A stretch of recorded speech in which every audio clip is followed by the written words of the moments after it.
ओम शांति। स्वागत है आप सभी का आज की इस महत्वपूर्ण चर्चा में, जिसका शीर्षक है एक सवाल जो आत्मा को जगा देता है। संगम युग की यह सुबह थी। वातावरण में मौन था, लेकिन मौन के भीतर जैसे कोई बहुत गहरी आवाज बोल रही थी। मीठे बच्चे, एक बाप की याद से ही तुम्हें सुप्रीम बनना है। यह आवाज केवल कानों से सुनने के लिए नहीं थी, यह आत्मा के भीतर उतरने के लिए थी। इस चर्चा की जो नायिका है, उसका नाम है सविता। वो कोई विशेष साध्वी नहीं थी, वो एक साधारण गृहस्थ आत्मा थी। घर, नौकरी, बच्चे, जिम्मेदारियां, स्वास्थ्य की चुनौतियां और मन में छुपी कई उम्मीदें, इन सब के साथ सविता, जो कि एक साधारण गृहस्थ आत्मा थी, वह रोज मुरली सुनती थी, योग भी करती थी, लेकिन कहीं न कहीं मन के भीतर एक भाव छुपा था। क्या? कि बाबा तो सब कर ही देंगे, कि मैं तो बाबा की मुरली सुनती हूँ, बाबा से योग लगाती हूँ, तो बाबा सब कर देंगे। लेकिन जब उसने 21 जनवरी 2026 की मुरली सुनी, तो उसकी सोच को जड़ से हिला दिया। क्योंकि बाबा ने उसमें क्या कहा? कृपा नहीं मांगो, अपनी मेहनत करो। कि मैं तुम्हारे साथ हूं, सिर्फ कृपा मांगने से काम नहीं होगा, पुरुषार्थ करने से काम होगा। तुम एक कदम बढ़ाओ तो 100 कदम मैं तुम्हारे साथ हूं। लेकिन सिर्फ तुम कहते रहो कि बाबा कृपा करो, बाबा कृपा करो, उससे कुछ नहीं होगा, मेहनत करो।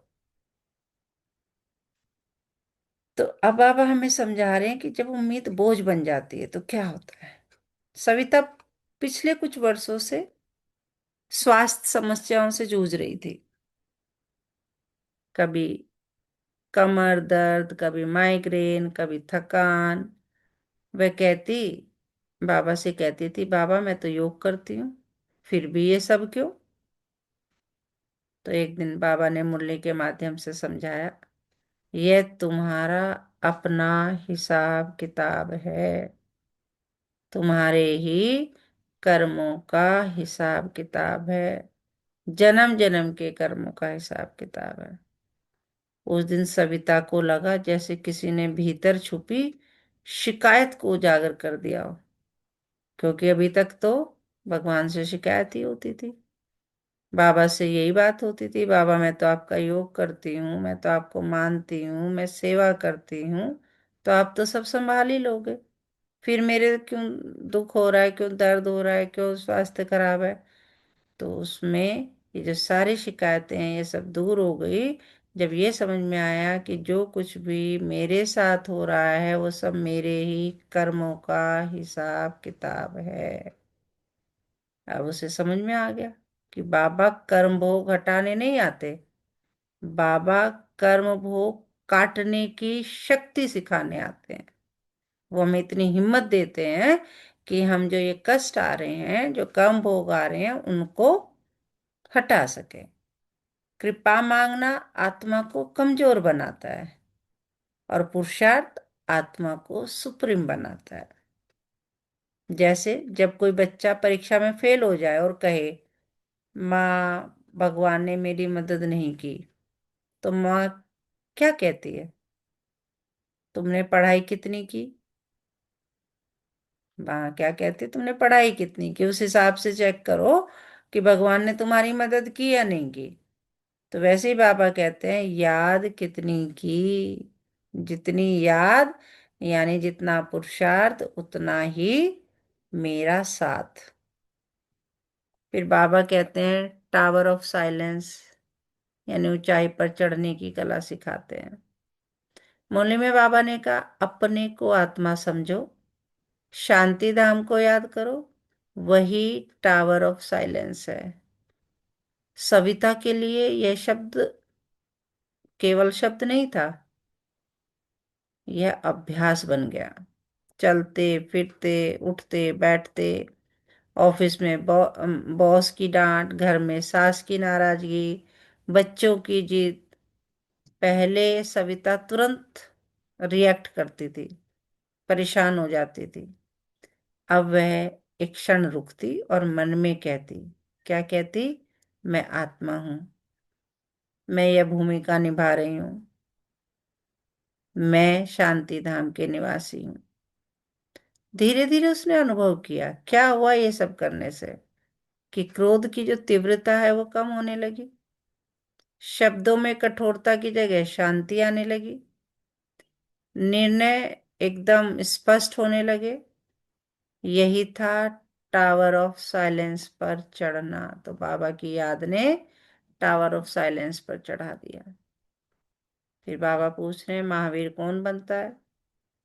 बाबा कहते, जो आत्म अभिमानी होकर रहते हैं वही महावीर हैं। महावीर का अर्थ केवल शारीरिक शक्ति नहीं, जैसे दिखाते हैं हनुमान जी को या औरों को, शारीरिक शक्ति नहीं, बल्कि बीमारी में भी स्थिरता, अपमान में भी शांति, नुकसान में भी निश्चय। बीमार हैं तो उसमें परेशान नहीं होना है। क्या समझ में आ गया? कि ये मेरे ही कर्मों, ये मेरा कर्म भोग है। अपमान कोई कर रहा है तो ये आत्मा बीमार है। किसकी? कि वो क्रोध कर रही है, अपमान कर रही है मेरा, तो इसको ये बीमारी है, तो रहम दिल बन जाए। नुकसान में भी निश्चय। कैसा निश्चय? कि सब कुछ ड्रामा का पार्ट है। तो एक दिन सविता के पति की नौकरी में अचानक ट्रांसफर हो गया।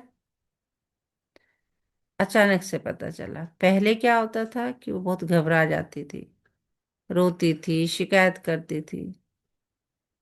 अब उसने बाबा से कहा, बाबा यह भी ड्रामा है, मैं आपकी याद नहीं छोड़ूंगी। तो ये अवस्था ही बाबा कहते कौन सी अवस्था है? महावीर अवस्था। बाबा समझा रहे हैं, एक बाप से लव गुप्त लेकिन सबसे गहरा है। बाबा कहते, प्रिय चीज को पलकों में छिपाया जाता है। यह पलके आंखों की नहीं, बुद्धि की है। सविता ने अभ्यास शुरू किया। सुबह उठते ही मोबाइल नहीं, सबसे पहले गुड मॉर्निंग मेरे बाबा, गुड मॉर्निंग मेरे बाबा, मीठे बाबा, प्यारे बाबा। गुड मॉर्निंग किया, अपने दिल का हाल सुनाया, शुक्रिया किया उठते ही कि मैं बहुत अच्छी आत्मा हूँ, मैं बहुत प्यारी आत्मा हूँ, आपने मुझे अपना बनाया है। धीरे धीरे उसने अनुभव किया, मन हल्का रहने लगा, डर कम होने लगे, शरीर में ऊर्जा बढ़ने लगी। तो जिस दिन याद गहरी होती, उस दिन काम भी सहज होता, बोलने में मिठास होती, शरीर भी सहयोग करता। वह समझ गई। क्या समझ गई? कि याद से करंट मिलता है, याद से आयु बढ़ती है। तो अमृत वेला जब भी करती, उसका मन बहुत हल्का, शरीर ऊर्जावान। फिर ड्रामा की समझ आई कि जो होता है अच्छा होता है, जो हो रहा है अच्छा है। मुरली कहती है अनादि ड्रामा है।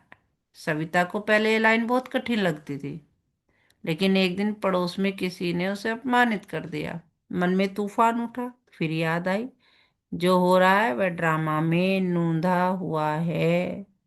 उसने स्वयं से पूछा, क्या मैं परिस्थिति बदल सकती हूँ? आवाज आई, नहीं। क्या मैं अपनी स्थिति बदल सकती हूँ? उत्तर आया, हाँ। यही ड्रामा की सच्ची समझ है कि हम किसी को नहीं बदल सकते, अपने आप को बदल सकते हैं। कोई परिस्थिति नहीं बदल सकते, किसी व्यक्ति को नहीं बदल सकते, हम अपने आप को बदल सकते हैं। और स्व परिवर्तन ही विश्व परिवर्तन होता है। फिर सेवा और सच्चाई का चार्ट। बाबा कहते, सच्चा सच्चा अपना चार्ट दो।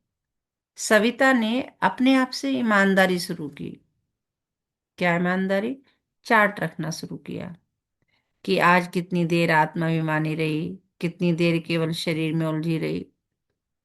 तो ऐसा उसने जब चार्ट रखना शुरू किया तो उसे एहसास हुआ सेवा बहुत है लेकिन याद कम है।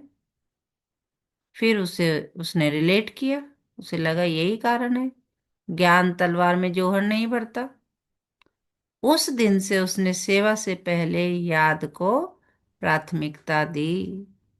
तो बाबा भी यही समझाते हैं, याद से ही हल होगा। फिर समझा रहे हैं कि संगम युग जो है छोटा समय है लेकिन भाग्य बहुत बड़ा बन जाता है इसमें। धीरे धीरे सविता के भीतर एक स्पष्टता आई, यह अंतिम जन्म है, यही कमाई का समय है। वह समझ गई। क्या समझ गई? पैसा भविष्य के लिए है, लेकिन ये जो योग है वो 21 जन्मों के लिए है। ये 21 जन्मों की कमाई मिलेगी मुझे इस संगम युग पर मेहनत करके। बाबा की बैंक में उसने रोज 4 आने डाले। कौन से 4 आने? सच्ची याद, पवित्र सोच, शुभ भावना, सेवा की वृत्ति। तो उसके 21 जन्मों के लिए जो है राजाई जो है वो पक्की हो गई। फिर बाबा समझाते, सी फादर फॉलो फादर। मुरली का वरदान ही इस पर बेस्ड है। बाबा वरदान देते और मुरली का वरदान उसके जीवन का सूत्र बन गया, सविता के जीवन का सूत्र। सी फादर फॉलो फादर। सुनते ही उसने तय किया, आत्माओं को नहीं देखूंगी, उनके संस्कारों में नहीं उलझूंगी, केवल बाबा को देखूंगी। फॉलो फादर सी फादर। तो उसका क्या परिणाम हुआ? मन एक रस होने लगा, तुलना समाप्त होने लगी, ईर्ष्या की जगह प्रेरणा आने लगी। जैसे ही उसने आत्मसात किया वरदान को कि सी फादर फॉलो फादर, ईर्ष्या की जगह प्रेरणा, तुलना की भावना समाप्त हो गई। फिर बाबा ने जीवन मुक्त अवस्था का अभ्यास कराया। मुरली का व्यक्ति इशारा क्या कहता है? जब चाहो देह का भान छोड़ दो। तो सविता ने भी अभ्यास किया, बोलते समय मैं आत्मा, सुनते समय मैं आत्मा, निर्णय लेते समय मैं आत्मा। कि मैं आत्मा बोल रही हूँ इस मुख द्वारा, मैं आत्मा सुन रही हूँ उन कानों द्वारा, मैं आत्मा निर्णय ले रही हूँ उस बुद्धि द्वारा। तो क्या परिणाम हुआ? धीरे धीरे देह का मोह ढीला पड़ने लगा, डर कम होने लगा, आत्मा स्वतंत्र अनुभव करने लगी। तो आज सविता वही है, वही घर, वही नौकरी, वही शरीर, वही परिस्थिति, वही परिवार, सब कुछ वही है। लेकिन बाबा से योग लगाकर उसे क्या परिवर्तन हुआ? उसमें आत्मा शक्तिशाली हो गई, बाबा से रिश्ता अटूट हो गया। वह अब जानती है सुप्रीम बनना कोई चमत्कार नहीं, यह रोज की याद का परिणाम है। इसमें कृपा की कोई बात नहीं है। बाप कृपा नहीं करते, योग बल सिखाते हैं। जो एक बाप को याद करता है वही सुप्रीम बनता है। परिस्थिति नहीं बदलती, दृष्टि बदलने से जीवन बदलता है। ये सब जो है उसके दिमाग में एकदम से सेट हो गया। फिर वो रोज जो है एक शक्तिशाली अभ्यास करने लगी। मैं आत्मा हूँ, शांति धाम के निवासी हूँ, मेरा एक ही बाप है और वह मेरी शक्ति है। मेरी याद एक्यूरेट है इसलिए मेरी कमाई अविनाशी है। मैं फॉलो फादर और सी फादर के मंत्र से एक रस स्थिति अनुभव करती हूँ। मैं कृपा नहीं मांगती, मैं योग बल से कर्म भोग काटती हूँ। ये सब करने से सविता के जीवन में बहुत बदलाव आया। सोचने का तरीका बदला, समझने का तरीका बदला, परिस्थितियों को देखने का तरीका बदला। अगर इस चर्चा को सुनकर आप में भी कोई बदलाव महसूस होता है, कुछ घंटों के बाद, कुछ दिनों के बाद, कुछ महीनों के बाद, तो अपना अनुभव कमेंट में शेयर करें, जो कि औरों के लिए प्रेरणा का स्रोत बने। अच्छा। ओम शांति।